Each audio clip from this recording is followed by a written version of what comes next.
Cece Coperanian here, and I am on Anna Maria Island, just south of Tampa on the Gulf Coast, days after a Category 5 hurricane was targeted to hit where I am standing right now. Hurricane Ian blew through the Gulf Coast September 28th to the 29th. Days before that, Anna Maria residents were told to evacuate. Most of them did. Those who stayed were fortunate enough to find out that last minute Hurricane Ian changed its path by just 50 miles, saving this tiny island and its people from devastation. So I went through something like this once for the first time in my life back then, in 2017. So I sort of knew what to expect other than if a storm surge came through. William was one of the few people who stayed on the island during the hurricane. I never really felt anxious because I was in the second story all the time, and if I had to, I could move up to the third story. And I also had plenty of food and water, drinking water.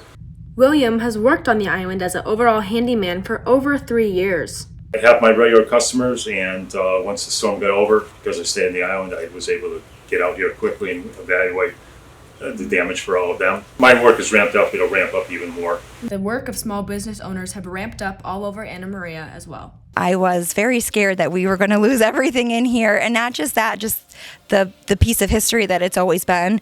It's kind of more than just the products. It's a lot of, my husband grew up in here and memories, so that was kind of the thing we thought about a lot. This cute little shop has been family owned for over 3 generations, putting pressure on Julia and her family to protect it from Hurricane Ian. We took everything up off the ground as much as we could. We put things in bags. We brought things out to the shed and took everything out and brought it up higher. And then Tuesday we came in, we boarded everything up, we sandbagged, and we, took everything in from outside. Luckily for Julia and every other Anna Maria resident, the storm shifted its course last minute. The island got really lucky. We feel for our people, definitely our neighbors south of us. The people of Anna Maria give their thoughts and prayers to those more severely impacted and are extremely grateful for Mother Nature's grace.